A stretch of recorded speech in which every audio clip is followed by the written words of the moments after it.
Ladies and gentlemen, boys and girls, human beings of all ages, welcome to Vibrations with Vito. I am your host, Vito. Episode 84, chugging along. I hope everyone had a good, safe New Year, good Christmas, whatever, happy holidays, whatever you celebrate. I'm happy for it. I hope it was good, healthy, I'm eager today. I've been trying to get this guest on for a while, but he's all over the country doing all kinds of different shit. But he's here today. Before we get to him, the message of the week is just 6 words. 6 words for you. Keep it real and stay true. Keep it real with the people around you, your family, your friends, and stay true to you. Stay true to who you are. Nobody knows you better than you, so stay true to you, your beliefs, your morals. Don't lose sight of that. So keep it real with people around you and stay true to who you are. So that being said, my guest, what a dude. I've known him for quite some time. He's a good friend of mine. Ooh, bars. Damn. He's protected and serving this country. We'll get to him. I believe, if I remember correctly, a second lieutenant in the Marine Corps? That's correct. Damn. My man. He turns up like nobody else I know. He also could fall asleep at any given moment. I wish I could put that. To this day. You give him 15 seconds, he's out like a light. He's a good dude, funny dude. He goes by a few names that I don't really understand, but we'll get to that as well. My good friend, Rob Wright. Absolutely. We're right here. This is beautiful, man. Dog. Appreciate you. Glad to be a part of it. Welcome to the show. Appreciate it, man. This is dope. A few times we tried to do this, and you would be in Pittsburgh. Yeah. You'd be somewhere else.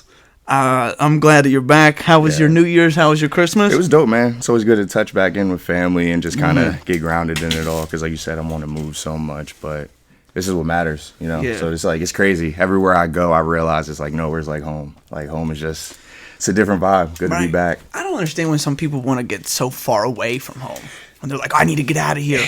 Yeah, I don't know. I mean, I guess I get it, but also, like you just said, when you come back, you're like, damn. Yeah. I mean, I'd be lying if I said I didn't have that. I definitely went through that, straight out of high school. I kind of went to college and never came back. Like, y'all only see me for a minute. Right. But it took a little time, me going to different states, different cities, doing different things, feeling the real world, not the college world, because it's two different things, Yeah, absolutely. And I realized I'm like, bro, those people you came up with, your family, just being home, that's really where it's at, bro. You can't replicate. You just can't. No, you can't. No matter how many good people you meet. There's a lot of good people out there, but tons of great people. Yeah, tons of great people. Who you came up my with. People are right, my people. Right. My people are my people. My man. For sure. Let's get to the pour. It's time. I'm thirsty. I don't know about you. It's time. I'd love to join. Okay, so here? Teach me. Shout out to La Duca Pizza. They gave me this electric bottle opener. They're the best pizza shop in New York, period. 718-859-1501, 14 Newkirk Plaza, Brooklyn, New York. Hell yeah. Shout out to everybody at La Duca Pizza. Yeah. So this is Pinot Grigio. It says Della Venezia, which means this is from Venezia, which is a town most people call Venezia Venice. Yeah. That's Venezia. How I would say it. Right. So, we only drink Italian wine here. So, hold on, bear with me for a second. Let's do it. I'm getting cultured. And, we're not doing no free plugs, but if you want one, let me know. No free plugs. Definitely not. So, folks, put your volume up. It's time for the pour.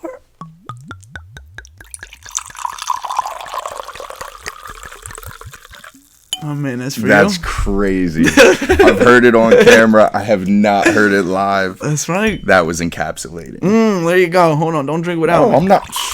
I'm classier than that, man. We're gentlemen, remember? Couple of handsome gentlemen over here. Absolutely. Salud. Cheers. Salud. Cheers. Wait a minute. Actually, hold on. Before we do that, we got. I don't know if you've seen this Jadakiss toast. Did you see it? He did this legendary toast.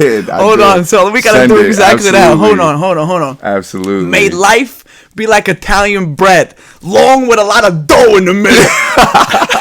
May all of our ups and downs be in between the sheets, and may we all avoid these skeezers, dick teasers, and fucking weirdos. Cheers. Cheers, my brother. Coming, man. Oh, that's high speed right there. Long with a lot of dough in the middle. That's hilarious, man. Facts. He's thorough with it. He's got to be top 5, right? I'll put him up there. Lyricist. I'll put him up there. Right. I mean, in terms of just hopping on a mic and doing what he do, not a lot of people can do it like that no more. You know, you got people writing songs. You for sure. I know we gonna get into it. No, we don't got. We gonna get into it eventually. But I fully admit, man, some of my favorite artists get their songs written for them. I know it. That's just the nature of the game these days. I think, these days. I'm glad you said these days. These days. Yeah, it's that whole Meek Drake thing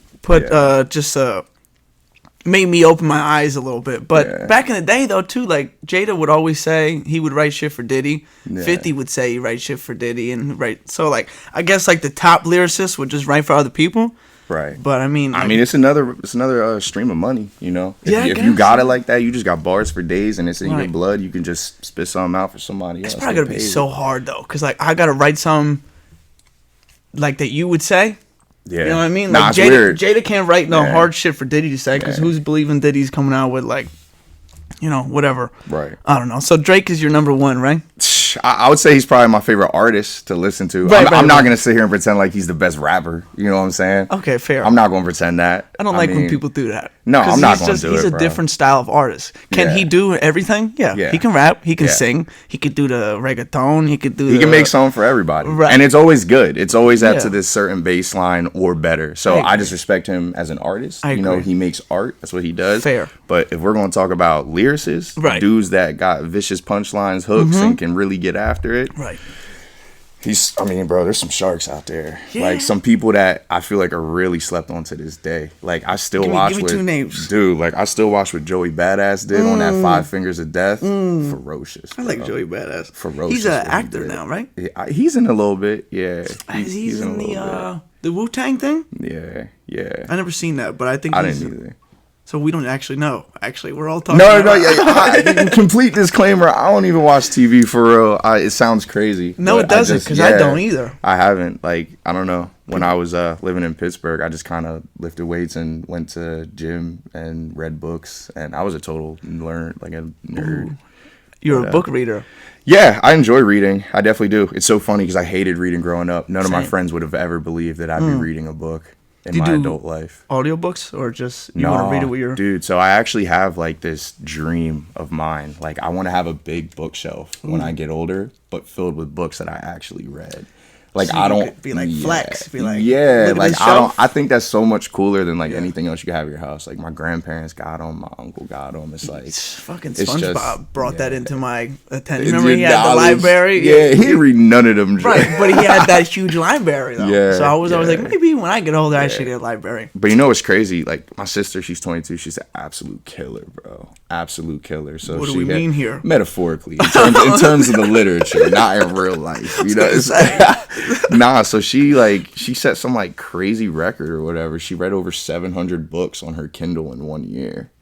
So I always sit back, I'm like, if these were all paperback books, she would have a library like that. Yeah, she would. She would. Wait, so what's does Kindle record that? Yeah, they document how many purchases she makes, and then they also document like her progress in those books that she purchased. What's her name? Taryn. Shout out my little sister. Absolutely killer. She's getting her master's degree right now. Very proud. Very proud. Word. But, I thought for a second, the FBI was going to start looking for her when you said she's a trust killer. Me. They know.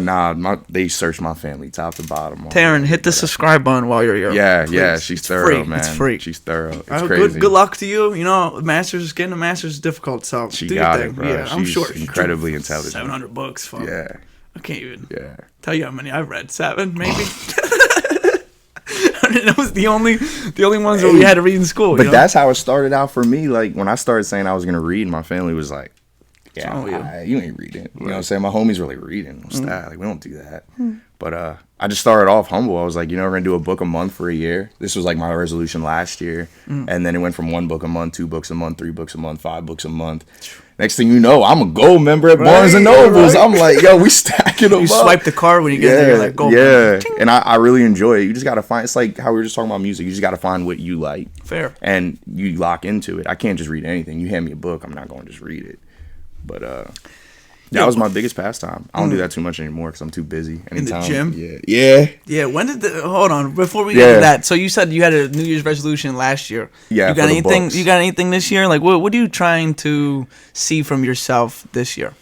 I don't know. I mean, I feel like every year people largely go into the next year reflecting on the negatives of the years past, and then they try to, I mean, there's nothing wrong with that. You know, find a problem, find a solution. Right. But I feel like last year for me was a pretty damn good year. That's great. Like, I feel like it was one of those first years where I actually kind of closed it out and was like, all right, I did something. Like we're on the right path now. So my resolutions for this year is just keep doing what I've been doing. Just try to take it higher and further. That's really all it is. Word, love that. Stay healthy, don't die. Yeah, that's what it is. Definitely. Just stack that bread, love my people. That's all it is. I'm trying to keep a genuine smile on my face, not the fake ones. Dude, 100%. You know, like it's easy to fake it. You know, one of them, bro. You don't need to show the teeth. You're back. I can't. My friends know that. I can't fake that. That's always been a flaw of mine. You wear your expressions on your face so bad. Yeah, so bad, yo. It's so bad though because when you're like that and someone's like, "What's wrong?" I don't want to answer this question. Exactly. I'm trying to keep it. I'm trying to shove it down. Pause. And I'm trying to not let you see that, but that's just what it is. But I mean, like it's. I feel like keeping it genuine and keeping it authentic. That's part of it. You know what I'm saying? Ain't nobody around here having great days every day. That's not life. It's not relatable. Fair. So, at least with the people close to me and the homies, I'm very transparent. I'm kind of like an open book. Something's wrong, you gonna know something's wrong. Open book. I'm an open book. No pun intended.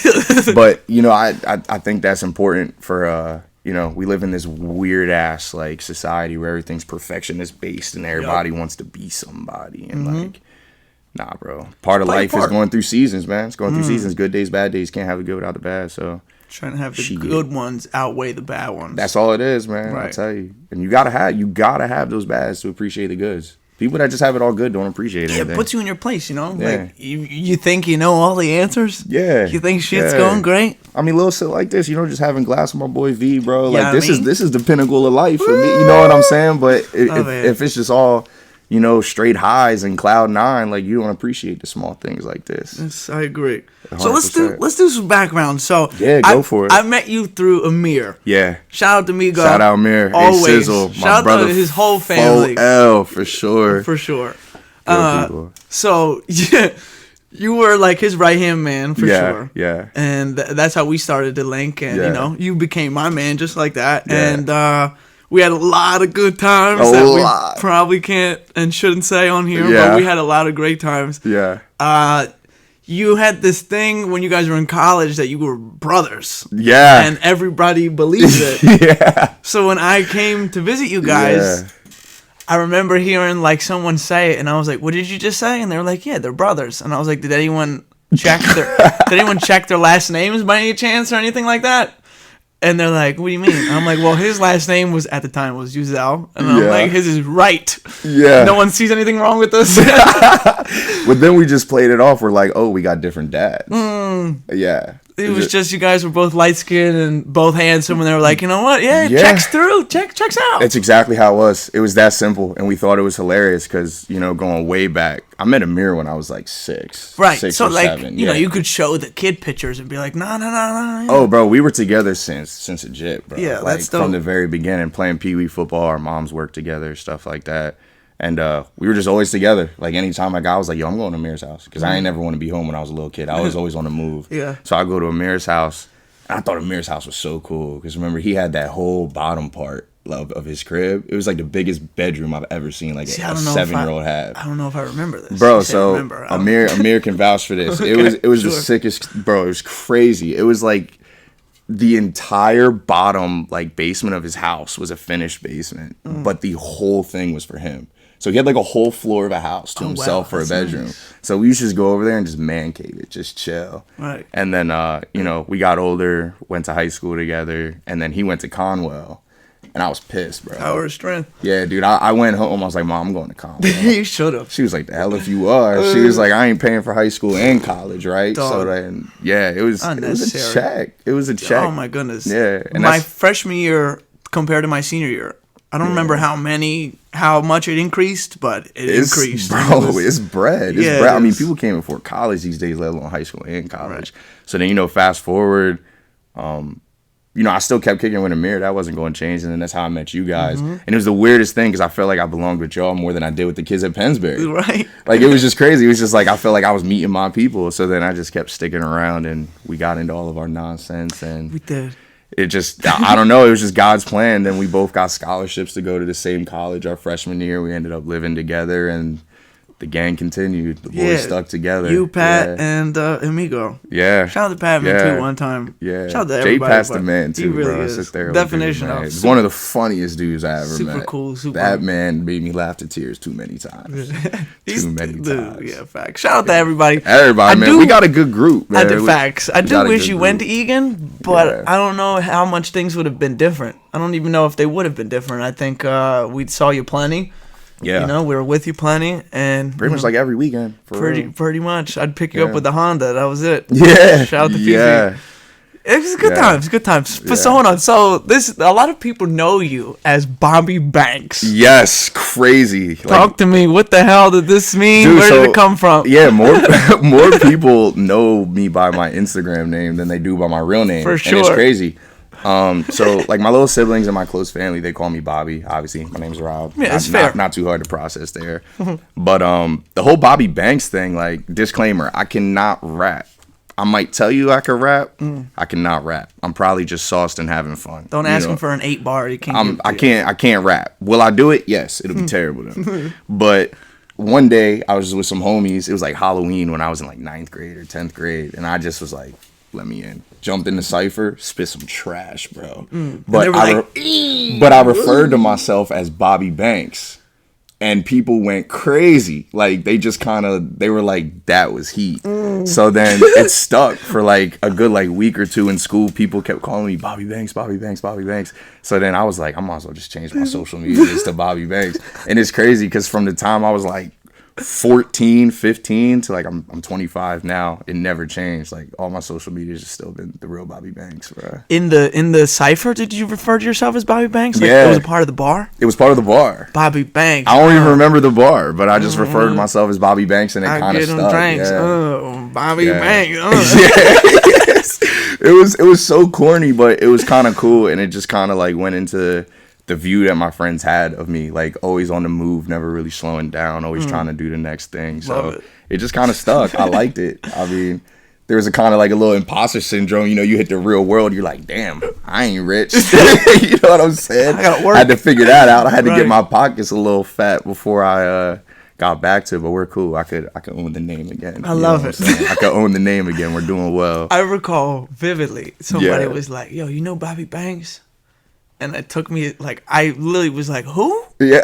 They're like, Bobby Banks, you were with him, like, last weekend or something. And I'm sitting there, I'm like, Bobby Banks? Like, who is this guy? Who the fuck is Bobby Banks? Yeah. And I'm like, Rob?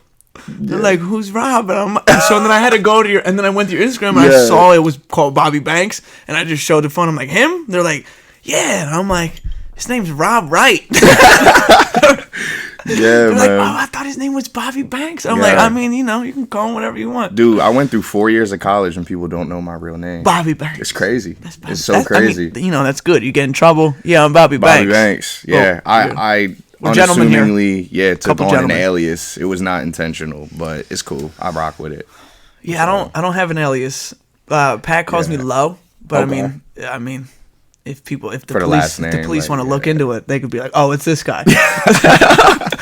You kind of like, I don't want to say you made a left turn with the whole gym lifestyle, but you just one day you were just like, you dedicated yourself to going super hard in the gym. Yeah, dude, it's like I'm a total cliche of the gym culture, bro. Go ahead. Total cliche. Like I don't know. Like, so I've always been into the fitness. Like, always played sports growing up. Right. Always lifted weights or whatever. Never really been big per se. And I was like, damn, dog. Like, all my friends are lifting crazy weight, and like I just couldn't do it. You know, like it was cool. Like, you know, when you're like 14, 15, like you got a 6-pack or whatever. But it's just like skinny dudes get 6-pack. Like, it's really nothing to flex about in the grown man world. You know what I'm talking about? Yeah. So. Just lifting my weights, doing my thing, you know, reminiscing of my sports days in the gym every day, whatever.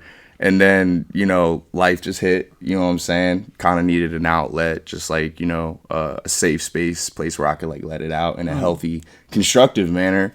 And that's what the gym became for me, man. Just kind of like therapy. And it was just something about doing something that I feel like I shouldn't be able to do. You know, because like I honestly have always been a really skinny dude, bro. Like, I'm not even too big right now, but like I remember when I was in college. How much you weigh right now before you start putting yourself down? Yeah, no, I fluctuate anywhere from like 180 to 185. The heaviest I've ever been is 195. You're a middleweight in the UFC.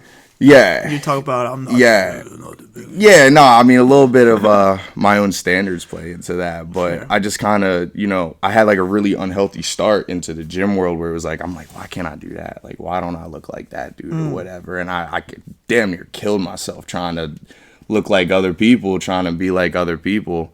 And then find your lane. Yeah, find your lane, absolutely. And then, I started applying the science to it, right? Ooh. Stop going in with just straight I guess you could say bro science, and the numbers started rising. My body started changing a little bit, getting a little muscle, definitely getting more dense. Like I said, you're going to hit that genetic plateau in terms of size. You can meal prep, you can calorie count. I've done it all. The supplements, they help. But unless you're going to take gear or whatever, not condoning taking gear. I personally probably will never, ever in my life take gear. But if you don't take gear, you're going to hit the roof. Gear is steroids, okay. Growth hormones of any type. Word. And that's what I need.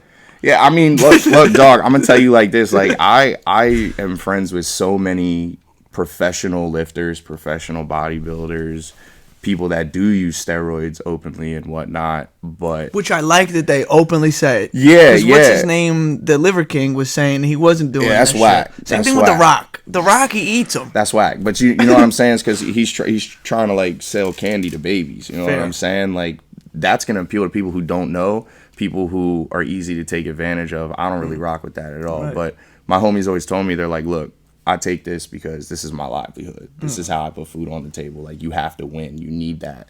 And they're all taking roids. For me, this is just a hobby. You know what I'm saying? So you've never been on the juice? No, never. I love it. Yeah, he's got a grin on his face, though, so we don't know if we believe him entirely. Nah, never. Dude, I'd be a lot bigger if I was, man. Like, I'll tell you right now, shout out Danny, bro. I'll tell you right now, Berg. Danny, that's Beefcake Berg for real, bro.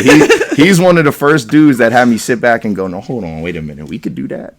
Because he's pretty lean too. He can climb weight if he wants to.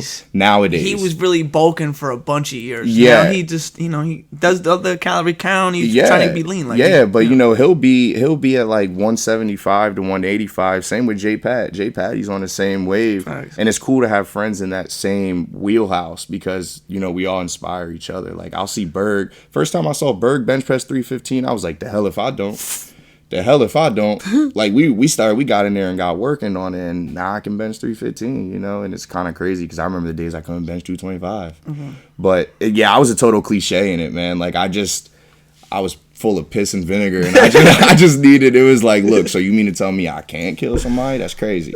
So then I just went in the gym. First he said his sister's a killer, and now he said he wants to kill somebody. You gotta relax. Man, look, I'll tell you, bro. Look, that I was down bad for a minute, and I needed somewhere to constructively use that. I like that. Yeah, I like that. That's good. So, but it's crazy because like once you see the progress and you start doing it, and then you realize, people always throw that influencer word around, man. Like, I have no desire to be an influencer. Good. I'll be honest with you. Good. And I don't. I think there's too many. Yeah. There's what's the word? I don't know what the word is. There's just too many. Yeah, dude. I don't know. I just don't like how everybody just wants to be seen, man. It's a cesspool full of everyone influencers. Just wants to be seen. Like if you're seen, cool, but. You gotta let that happen naturally and organically. But I'll tell you one thing. Yeah. So, like, I don't go to the gym. Yeah. Would I like to get in the gym? Yes. I'm just very insecure at the moment. I think if I'm trying to get to a certain point, everyone else is already a few steps ahead. Yeah. So I know you were saying, like, you wanted to be like certain people when you were in the gym. Mm-hmm. I just don't like that visual of me where I'm at. Anyway, it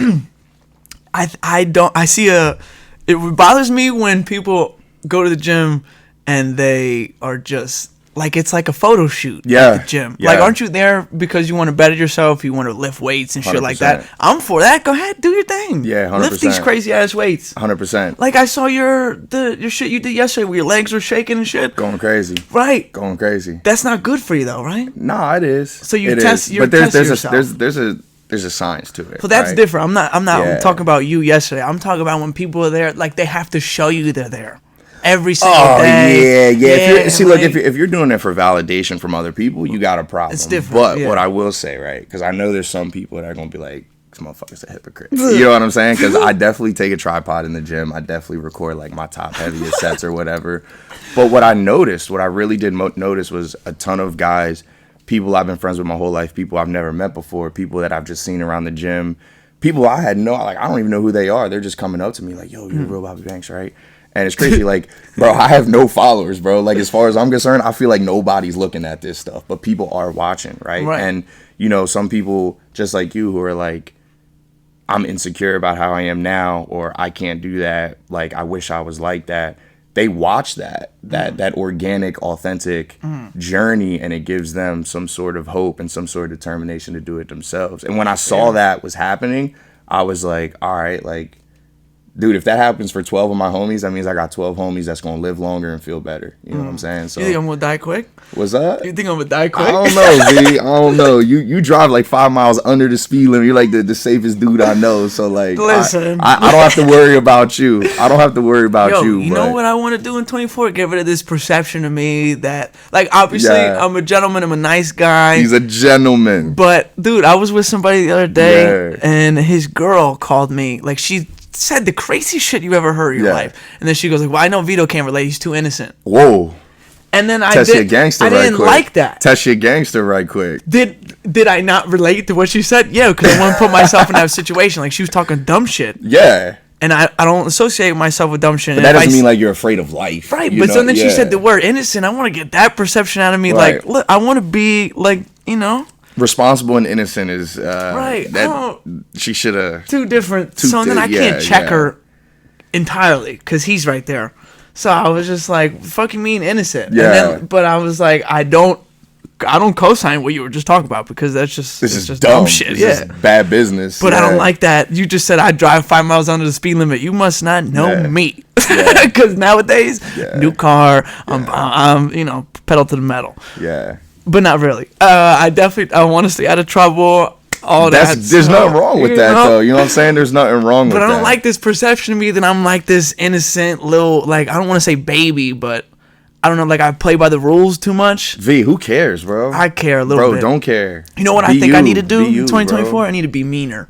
No, you need to be you, bro. I am me. You need to be you. But stop worrying about it. I think, I don't think people like the nice guy. Who cares? Who cares? Who cares? This is how I know he's been with me a long time. Who cares, bro? You're a good dude, man. Just keep being you. I agree, but I just don't think it's like a out of style thing now. I'm not saying that I don't want to go with the trend, but I just think maybe I don't want to say people take advantage of me either because I don't think anybody does, but I want to be meaner because the nice guy finishes last. That's one of the oldest quotes in the book, and I think it's true. Oldest guy the nice guy finishes last. Where's your finish line, though?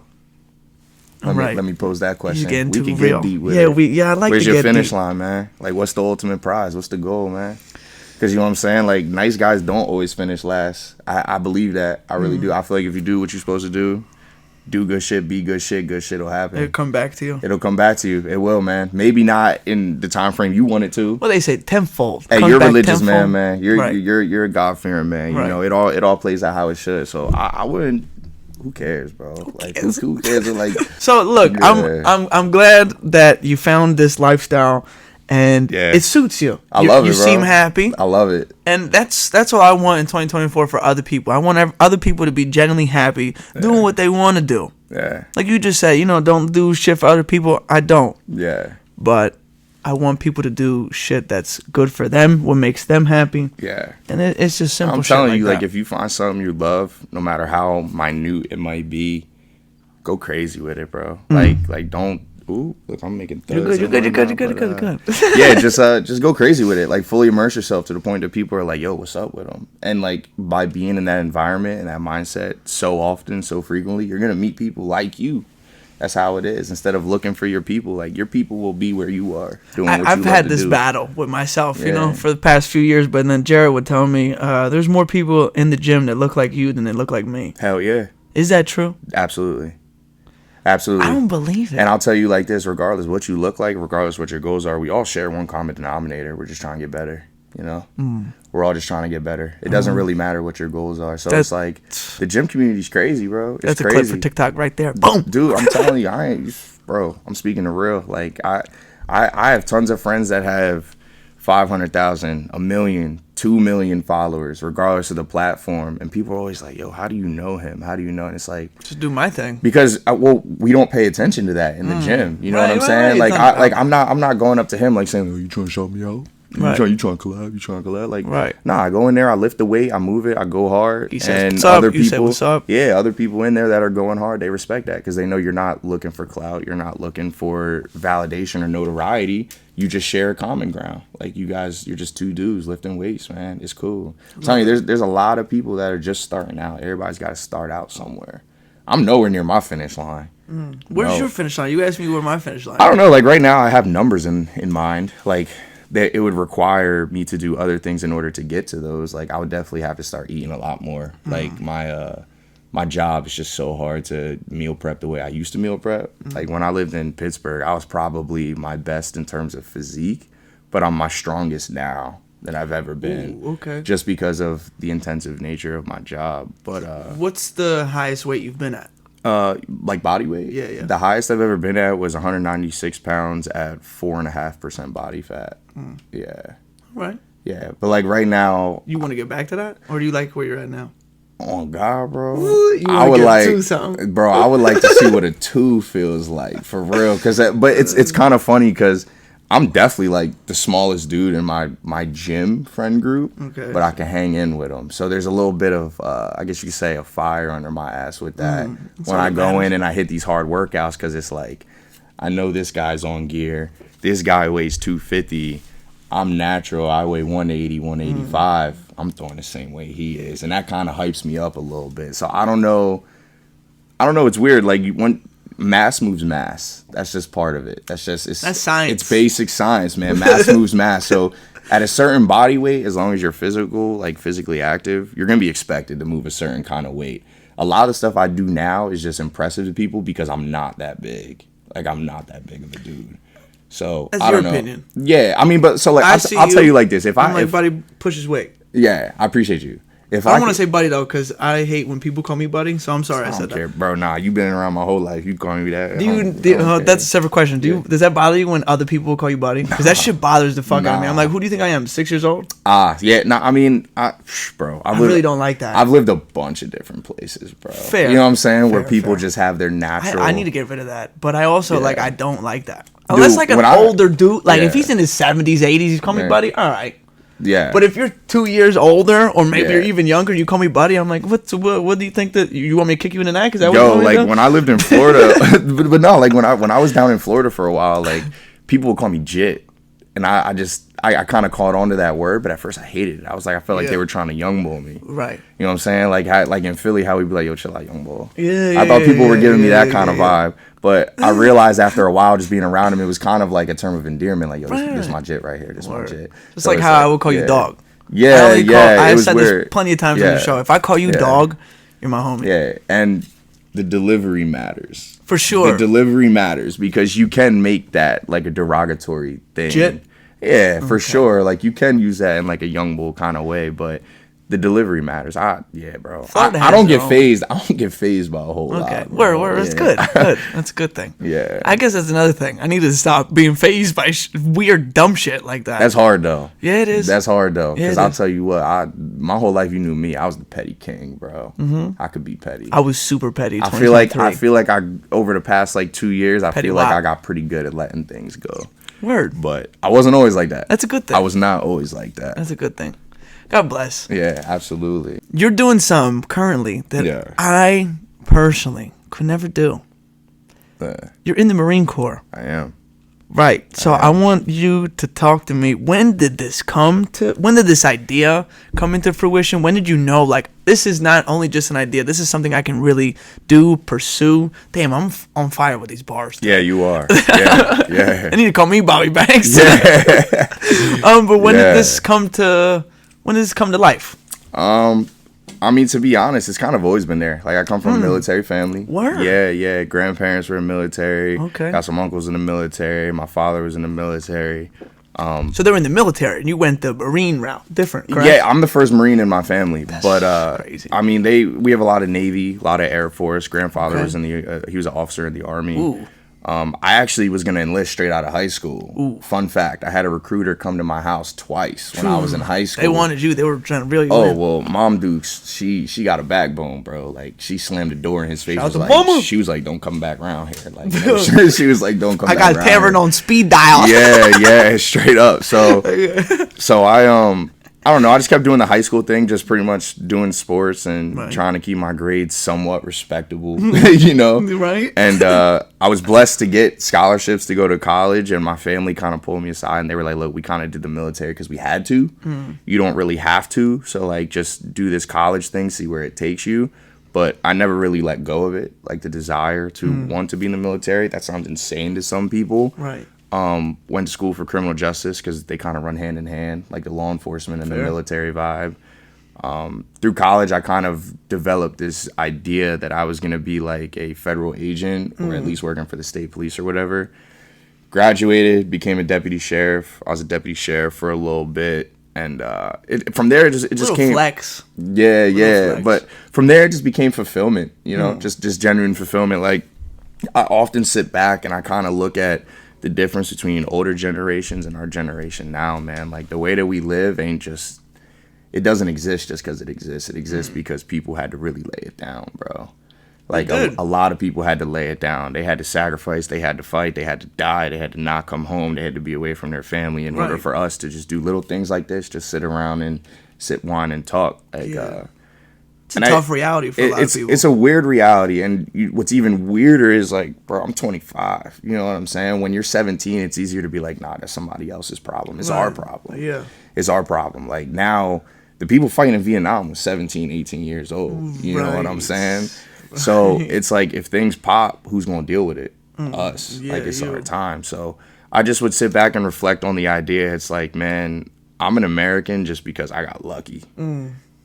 You know, like, bro, he got lucky. I got lucky. I got lucky, bro. Like, I didn't do anything to live in this country. Like, I could be living in any other country where things are going way left. Yo, that's interesting you say that, because when I was in Italy in August, they're all jealous that I live here, and I'm all jealous that they live there. Yeah, and they're like, no, you don't get it. Like, you don't get it, bro. And I'm like, I don't think you get it. I'm like, America, it's like, whatever. But then they're like, no, like, here it's tough to get a job. It's tough to support a family. And I'm like, well, that aspect I understand, because we can go get a job anywhere, bro. We can walk outside without being beheaded, bro. Like, I mean, well, they're not. What I'm saying? Where are they doing that? I mean, not in Italy, but our adversaries, bro. We live in a pretty developed, rational country. People are going to disagree. That's fine. Guess what? You live in America. You're allowed to disagree. I agree. Can't disagree other places. Right. But then you get beheaded. Yeah, you know what I'm saying? But I always felt like, it's like, man, I really got so lucky. Like, I'm only here living this way, being able to chill with the homies, believe what I believe in, do what I want to do, because my mom is here. Why is my mom here? She got lucky. Her parents are here. Why are her parents here? You know what I'm saying? You go back far enough in the family tree, people were laying it down. They were laying it down. So all in all, I just wanted to help out. Like, I just kind of wanted to feel like I earned my keep. Like, kind of like, no, I'm an American because I'm contributing, because I'm helping to it. When I was working in a nurse home, they would always call me a frontline worker. I'm on the front line. I never liked that, because I would always think of people in the armed forces. Like, you're saying that I'm front line? Hey, but yo, these motherfuckers are in the front line. Like, people like you are in the front line. Bro, I'm not gonna lie though. It like, bro, just because you're not in the military don't mean you're not providing, bro. No, that's not what I'm saying. But I didn't like that term. Like, you could just say, call me important. I'm doing something that's important, something like that. But front line, I'm thinking the people I think of front line are people like you, people that are in the Navy, they're in the military, they're like, you know what I mean? That like that shit. Yeah. Front line. You're putting your life on the line. Yeah. Me, I'm just driving the Langhorne. I'm going to work. I feel you. But no, I think it is important for people to understand, like, there's a lot that goes into keeping this country the way that it's running, the way that it is. You know, if everybody was over in the sandbox fighting, who's here holding it down? You know what I'm saying? So we need good people who per se aren't in the military to still keep the wheels turning back home. So, I mean, you can be patriotic and help the country roll without putting on the boots and, you know, busting hammers. You know, there's all types of ways. There's all types of ways to help out. Like I always tell you, I worked in the hospital for a little bit. Yo, being a nurse is hero work, bro. It's crazy what nurses do. Like nurses, doctors, EMTs, firefighters, police officers. The list can go on forever. There's a lot of people out here that give a lot to keep the country running. And like for me, like law enforcement, I got a little bit of that. Right. But I just personally felt like I could do more. I feel like I could give more. That helps. That goes a little bit into the agency I was working at, like where I was geographically. I was in a kind of a slow location when I was a deputy sheriff. The biggest impact I had was like when people were getting busted for drugs and stuff, right. You know, which matters. You know, it's like you don't want 8 balls of heroin going to your kids. Yeah, for sure. Can't have that. But I just felt like I could help a little bit more, and I just wanted to challenge myself, and I wanted to continue that. Talk to me about the challenge, because I know what the Marine. I know. I've read what the Marines go through. And you guys have like what, 13 weeks, 14 weeks? What is it? So my path was a little bit different because I commissioned as an officer straight out of college. Okay. So talk to me about that, like, because I know you had to be telling yourself at some point like this is ridiculous, no? Or you were totally dedicated? Nah, both. I mean, both. Like, you know, it's weird because when you're a commissioned officer, you have to go somewhere called OCS, right? And it's 10 weeks instead of 13 weeks. The difference is OCS, you can leave at any moment. Like, if you're just like, forget this, absolutely, polish that. I like how you keep it rolling. But, go ahead. You know, at any moment, if you're just like, this is too much, like, I'm out, I'm going home, they'll be like, all right, good to know you, flip side. And they'll just let you leave, you know, no beef or nothing. But you really have to want it at that point because, you know, I feel like it's got to be different. I don't know because I didn't do, 13 weeks at Paris Island where they're like, nah, you're stuck here. Like, you're ours now.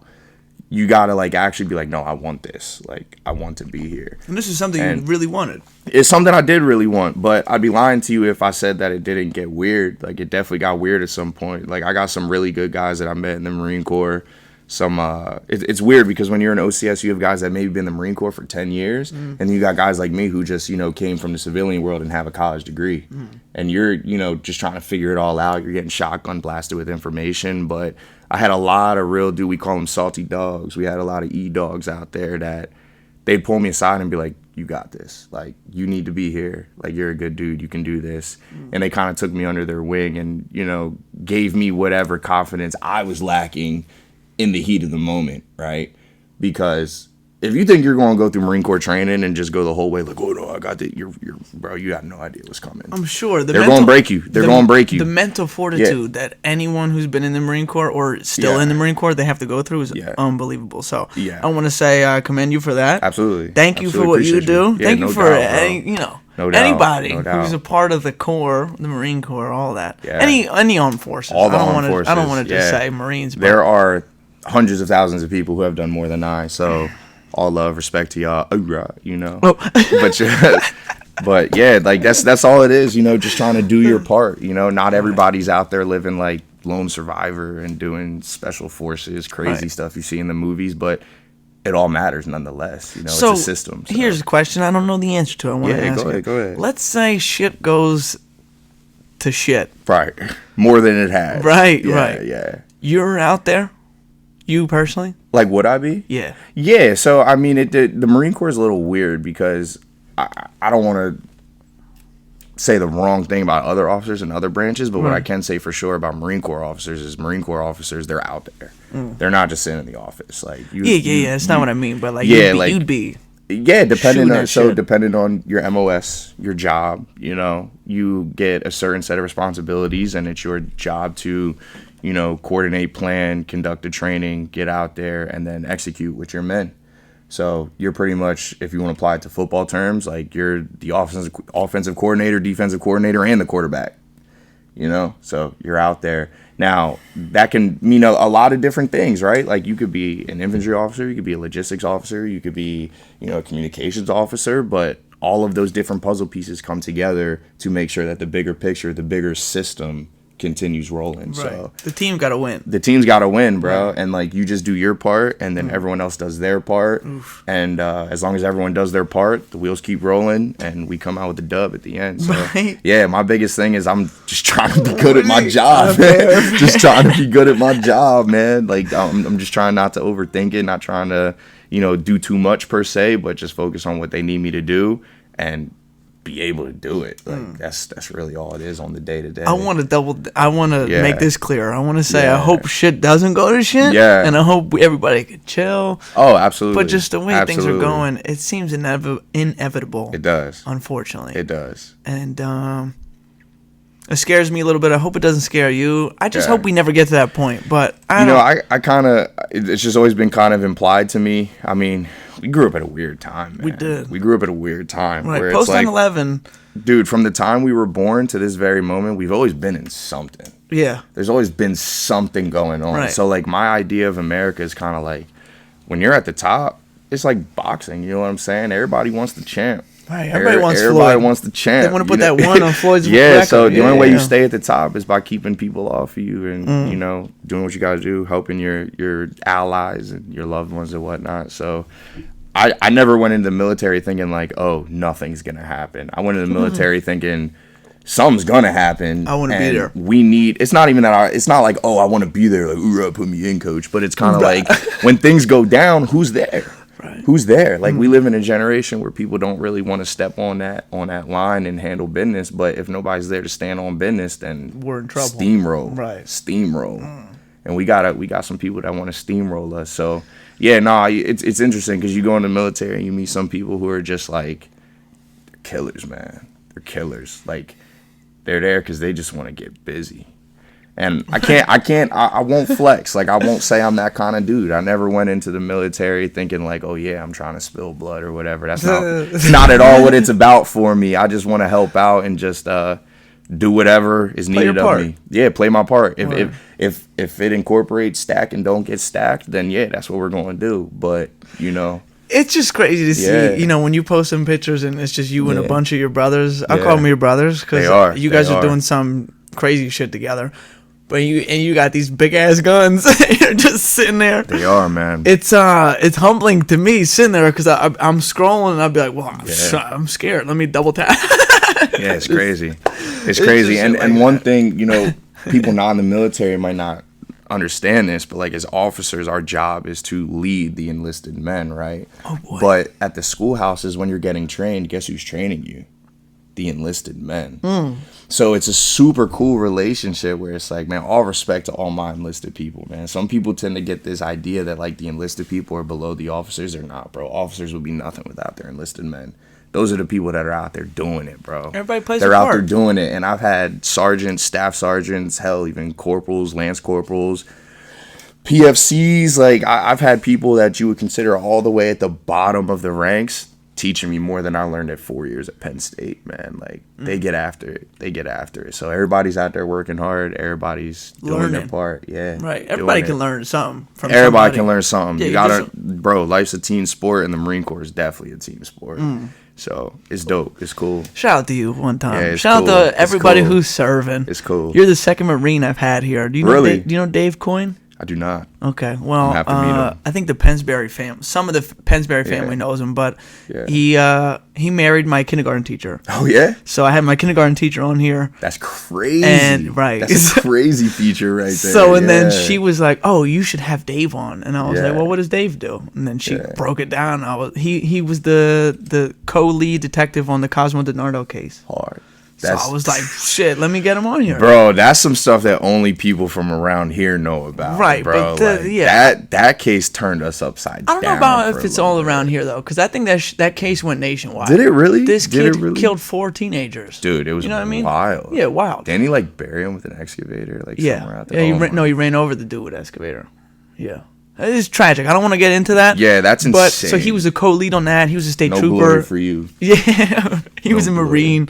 So you're the second Marine I've had on. That's dope. Yeah. Pleasure to be shout out to there. you. Shout out to Dave Coyne one time. Yeah. If you didn't watch that episode, go back because we talked a lot. He was in a shootout. He was just. I would love to meet him. I would love to meet good him, man. dude. I like to meet people that did more than I did. So when that day comes, I know what to do. Straight up. We kind of went away from the gym world for a second, but I got a question for you. Yeah. How do you feel about women that are getting husky? Are they? What do you like that? Is that something you could? Am I attracted to that? Yeah. What do you mean by husky? Let's say she pushes mad weight. She's got big shoulders. She's got. I can't like name drop any people here. I kind of want to do. I don't want to say I don't like a girl. All right, this is good. Let's get back on because this is good. Okay, this is good. This is good. This is a good talking point.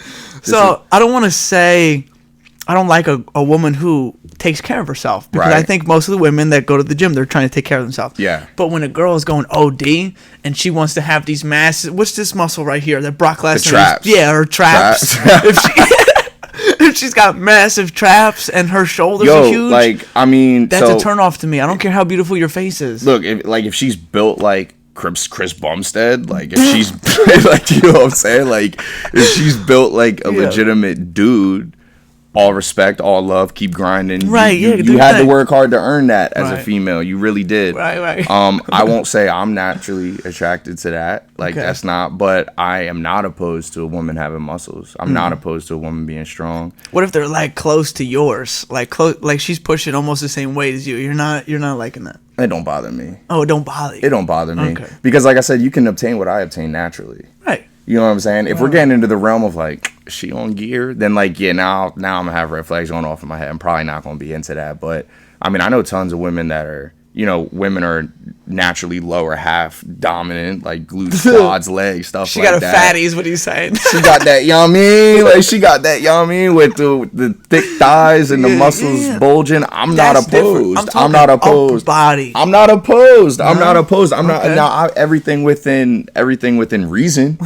You know what I'm saying? If it starts to, it really is a person-to-person thing. Like, I don't know if you're gonna understand what I'm saying, but if I have to sit back and go like, what's she on, bro? Like, then I'm probably not into it. But if it's naturally attainable and it's just like fruits of the labor, then I'm not worried about it, bro. Like, everybody has their own genetic predispositions. Some look people, at this guy. Dude, I'll tell you right now. Like, one of my biggest pet peeves is when women are like, "Oh, I'm not bench pressing." I'm not bench pressing because they don't want to get like pecs or whatever. I'm like, look, you gotta look deeper into the science, man. There's nothing wrong with women bench pressing. No? Nah. There's nothing wrong with women doing bicep curls. There's nothing wrong with women getting their back all shredded up and jacked. Like me personally, I don't like that shit. I mean, like, I don't know. Is this too dangerous to like start going into like weight in terms of numbers and stuff? Because like, maybe I don't know. But see, as someone who's like in the gym, like with the bodybuilding background and stuff, like. It's all relative in ratios. It's not judgment or body shaming. It's like, okay, so if you're saying a shorty is like 5 foot and 180, that's a difference than if a girl is 5'10" and 180. Like, you know what I'm saying? You could look phenomenal. I don't really care about the weight. I'm saying like me personally, the visual with this lady who's pushing weight. If your girl has abs, is that a problem? Abs? Yeah. No. If your girl has like traps and shoulders and her arms are bigger than mine, but she's gonna have traps. Like if she's working, but like just her traps don't have to look like your traps. It's not like Brock Lesnar traps, but you look at her and you're like, all right, she takes care of herself. Brock Lesnar got that pause. He got that shit. Look, I'll tell you, I know women that are 5 foot tall, 120 pounds, and like they got jacked quads and they got some traps going on. They don't look like men per se, if that's what you're getting at. Yeah, it's just to me, it's a turn off. I ain't afraid of it, man. Okay, that's why I wanted to ask you because you're in the lifestyle. Yeah, I'm not in that lifestyle. But so when they are in that lifestyle, I think the visual first off is off because you're like, oh, she's with Vito. You know what I mean? Like that's different. See, and like that's the thing. Like I'm confident enough in what I'm doing. I'm confident enough in the work that I put in that another woman having muscles and putting in her own work, it does not bother me. Like it does not bother me. So I got to be comfortable. You do, bro. You do. There's nothing wrong with a woman being strong, bro. There's nothing wrong. With so that's what I said. Like if they're doing stuff for their own health, you want to just go to the gym, you want to get fit, sure. But if you're going to the gym to get these muscles, you like the Stairmaster shorties. Yeah, you like the I did cardio and took a few pictures, shorty. Sure. No, I like when girls lift. Okay. Bottom line here, love yourself, love everybody, spread love, not hate. You know what I'm saying? with you. I'm not hating anything. We just got to make it clear, we can't get Vibrations with Vito canceled, We might have to cut something out here. But we'll get there, Yeah, yeah. Oh, this is the last thing I want to say before we get to our last topic. Yeah. I'm mad at the Marine Corps only because they made you shave your beard. Because you have maybe one of the best beards in the Bucks County area. Say it again. Let them know. I'm mad at the Marine Corps because they made you shave your beard. Because what I can't fight the bad guys with a beard. Because, dog, you gave me hope that I could grow a nice beard. Yep. And I'll say right here. You're doing well. I'm doing well. You're doing well. But you had the best beard in the county. Best beard in the county. I'm going to take that to the grave. I'm going to hold that near and dear to my heart. And they made you shave it. They did. They did. I seen you just get a cut the other day. Yeah. And my man's got a clean shaven face. Got to. Sucks. I have to. It is. It's just one of those things you got to give up when you're in the military. Am I happy about it? No. No, but I don't understand the correlation. Like, what's the beef here? There's different schools of thoughts on this. Some people like to argue the old school thought process that if you have to put on a gas mask, your beard can inhibit the seal. Ooh. Okay. In terms of chemical warfare, stuff like that. Fair. Most modern day masks don't do that. Anyone saltier than I can attest or go against that. All love, but I do miss my beard. I wish I could have a beard. I love my beard. Because I know you're constantly shaving it. You have to. Every day. That bitch will come in. It's crazy. Clean. I actually have to shave twice a day most days because my beard grows so thick and so heavy. That's what I mean. But dude had the best beard in the county. It'll come back. It'll definitely come back. It's just a part of the bigger picture. But I like that. It's part of the bigger picture, man. Nothing's going forever. But yeah, no, I agree. I often complain about shaving because it's not even just about having the best beard in the county. It's like, let's just throw it out there. I'm black. You know what I'm saying? So like shaving every day for black men is just not good. Your skin reacts differently. It's a lot more sensitive. You get things like bumps and burns and whatnot. I hate it. I hate shaving every day. I wish they would just let me have a beard. But it's weird. Like officers are kind of held to a little bit of a different standard than enlisted. So you could per se get this thing called a shave chit, which allows you to have a small beard, a very small beard. Now, if we're not going where you had your beard, I had my beard thick. Like right. it was a Philly beard. It was a Philly beard, and that's what I tried. That's what I miss the most because it's not just a beard. It's kind of like a testament to where I'm from. You know what I'm saying? Like out here, beards I think are looked at a little bit differently than other places. Like. Everyone out here has big beards, or at least tries. You know. See, I don't like it. I don't like it. Like me personally, it just doesn't fit me personally. Like I need to keep it clean cut. Nah, yours is cool. Yours is cool. Mine was big though. Yeah, you had a nice big beard, but when you would go like a degree below, I'd be like, that's the best beard in the county. Right? I appreciate that, dog. So, I appreciate that. Nah, Marines, get it together. I can't wait. I can't wait until I could actually have a beard one day, man. It's one thing I definitely look forward to. Last topic I want to touch on. We're gonna make it quick because we going on that wine. We going on the wine. It's cool. I'll survive. Yeah, we're going on the wine. I think you'll be all right. We gotta talk about our Eagles for a second. Man, look, I want to say I've enjoyed everything we've talked about up until this point, but we have to say something. Yeah. I think you have an Eagles tattoo. Is that correct? I do have an Eagles tattoo. I could show him. Am I gonna be out of frame if I stand up? Maybe, possibly. No. All right, let's see. I don't want to mess up the Go Birds.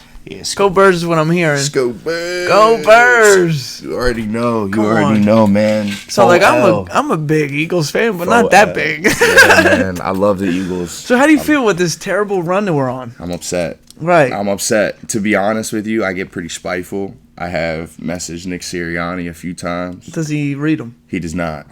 I told him put me in. What position are you playing? Any. Except for the line. Okay. I'm not playing the line. You say you want to be a corner because we need somebody. I could. I thought Darius Slay and James. All my homies are laughing right now because I have this very serious conversation with them every day, and they all doubt me. I don't like the way y'all doubt me. Listen, leave the doubt in 2023. Leave the doubt at home. Right. I'll slap them pads on for my birds. It doesn't matter, but it's. I really thought James Bradbury and Darius Slay were going to be sufficient. I thought we were going to be elite. Slay's fighting them injuries. I feel like he's always. I don't give a fuck. I feel like he's always hurt, but Bradbury, man, Bradbury let me down. Look, he's been letting me down. You know, I think he leads the NFL in the most given touchdowns. I'm sure he does. Touchdowns. I'm sure he does. It's really bad. What I don't like about Slay is the same thing I don't like about A.J. Brown. I think they're great players. They're terrible leaders. Yeah. I don't know if that's a hot take. I think they're terrible leaders, especially in this day and age. Like, bro, he just gets on his podcast right after. And when we lost to the Cowboys, he said he had a great game. How could you have a great game if we lost? He got fried. Right? That's what I'm saying. He got fried. And this is, I feel like the moment where I'll never give up on my birds, but I realized. Oh, yeah, go ahead. I was like, damn, we have a problem. We have a genuine problem. We have a problem. So this is what I want to say. 2nd and 20, a designed quarterback run. After the 1st and 20 was also a designed quarterback run. But then what did they do 3rd and 20? A screen to Kenneth Gainwell. We need 20 yards. They got 4. Bro. Right. They didn't even try. And then, you know, A.J. Brown came off the field. His face said it all. It's like, you got to let him get downfield. You got to at least try. But that's what I'm saying. Him and Slay are good players. Yeah. I don't know if they're captains of the team. Yeah. You know what I mean? Like, just because you're a star receiver, he's top 5 in the league, A.J. Brown. That doesn't make, I don't know if that makes him a captain. Is he making the team better, or he's just like, feed me the ball, I'll make a play? And that's the problem. I don't even know where it's coming from at this point. Right. Because, you know, for a while, it gets easy to sit back and go like, okay, Hurts ain't playing up to his full potential. It gets easy. But he's also bummed. His knee is bugged. I'm sure it is. But I mean, even check it out. Like, he played a great game last game. He did. He played a great game. We had the ball 19 minutes. We scored 31 points. I feel like you should win the game. We should win the game. We should have won 3 out of the 4 of the games we lost. I agree. We should won. The Jets, we should have beat the 49ers, they fried us. Right. I got to own that. We got to take that on the chin. They fried us. Cowboys' second game, they fried us. All right, we should have beat the Jets. Yup. Definitely should have beat the Cardinals. Yup. 100%. Those are 2 losses we shouldn't have. 100%. And I feel like, I don't know what's up with the play calling. I really don't. And I respect Sirianni doing his whole loyalty bid where he's like, you know, I trust the people we got. We're going to make it work. We're going to figure it out. But we ain't got time. We don't. Like, we ain't got time for all this brotherly love. Corner, but no, like, we need to figure it out yesterday. So, hold on. So, what's your I don't want to prediction. What do you think's going to happen? If we play how we're playing right now? We're going to have to go on the road for the first playoff game, which was crazy because we started 10-1. Yeah. How do you go from 10-1 to on the road playoff game, first game? Bro, my man gets paid $800,000 a year to call it. Sirianni? No, the offensive coordinator. Brian Johnson? Threw in there. Yeah. They just $800K a year to call the same offense that the Marsville Little Bulldogs be calling in their Pee Wee football game. My little brother could have called a better game hitting Ask Madden every play.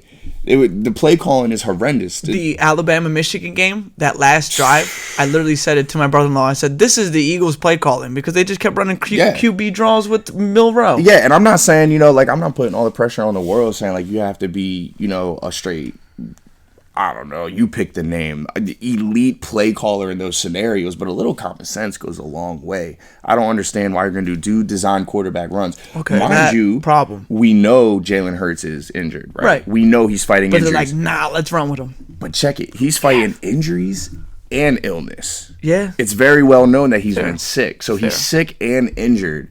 We have 3 very capable, I would say 2 high-level running backs. Hold on, where's Rashad Penny been?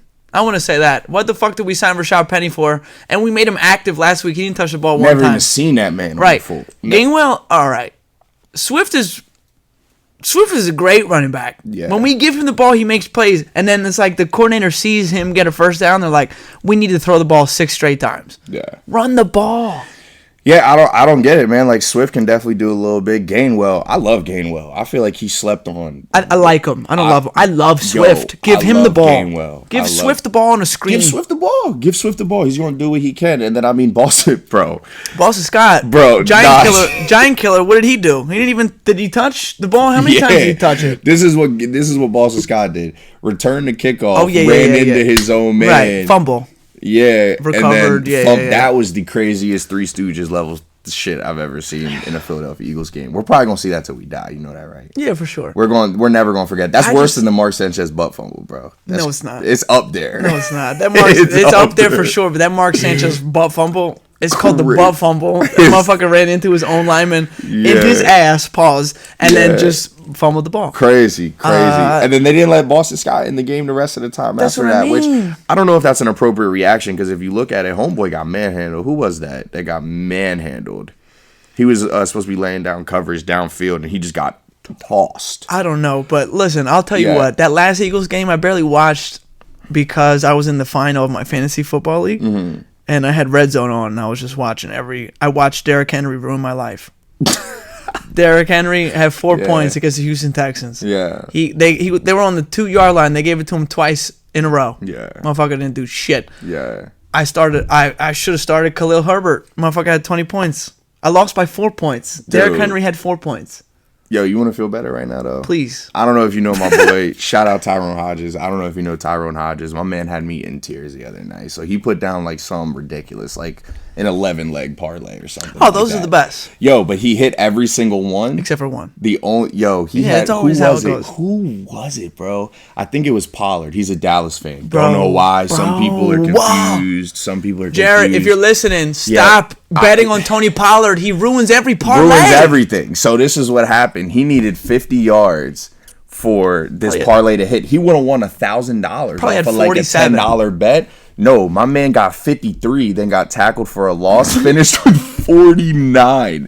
Tyrone missed out on it because of 1 yard. Yeah, so I mean that's been keeping me going over these past couple of days. But me and Jared usually we collaborate on parlays. Yeah. Every time he wants to throw Tony in, I always say Terrible decision. I always say no. Terrible so we usually decision. don't, or he'll have an extra leg because he has Tony in there. Yeah. 2 Thanksgivings ago, we put $30 on a parlay. Yeah. The only thing that needed to happen was Tony Pollard touchdown. Right. They ran it with a tight end.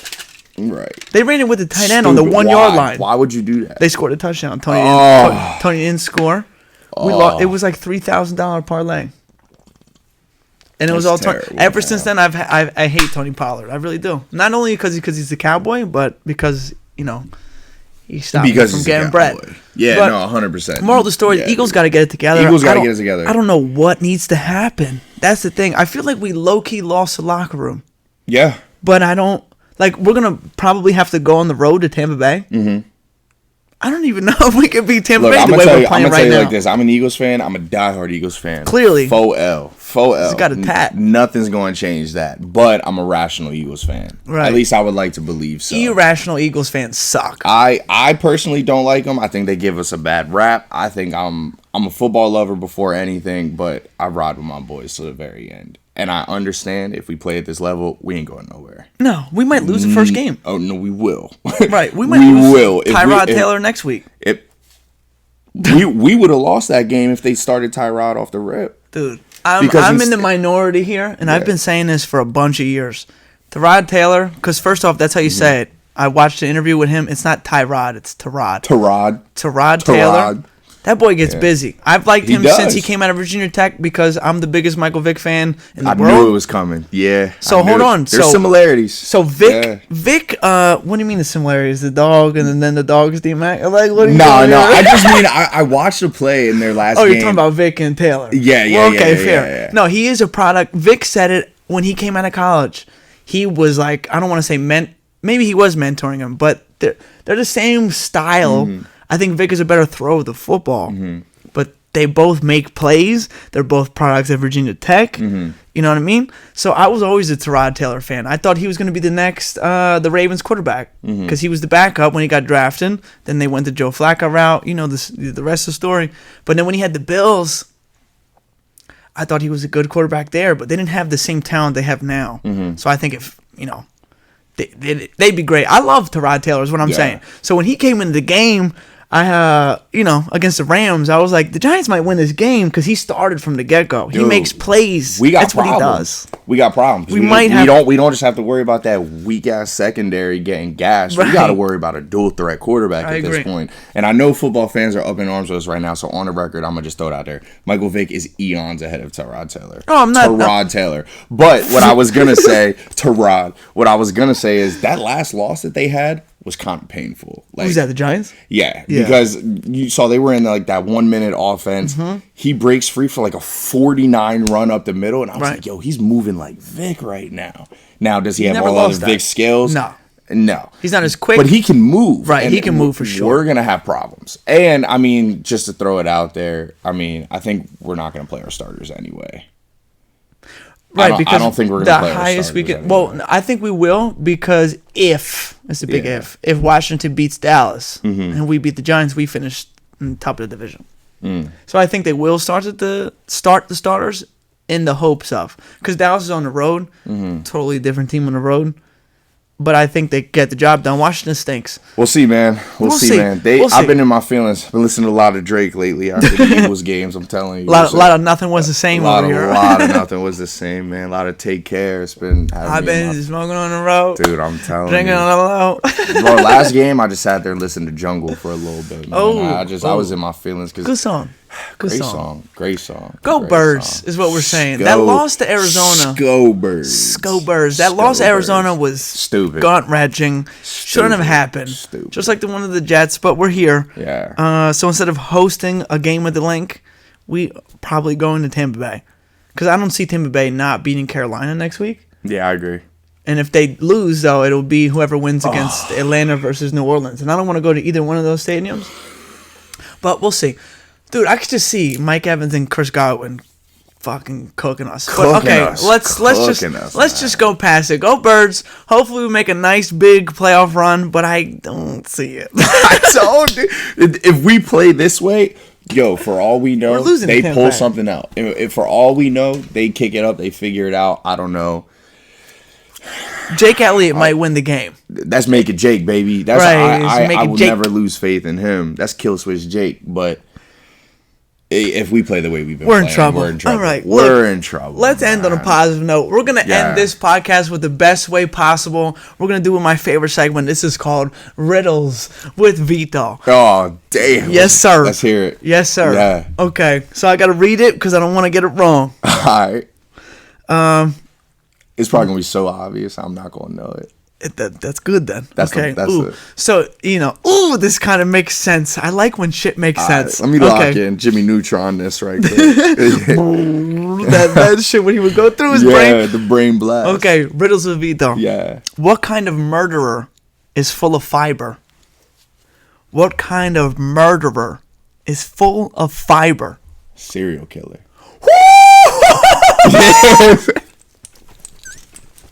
I ain't never heard that one before.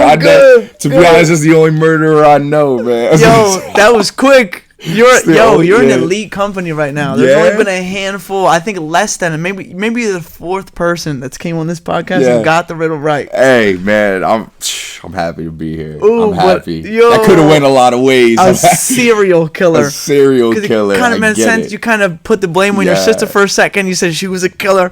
We're talking about the Marine Corps. I thought it made sense. What kind of murderer is full of fiber?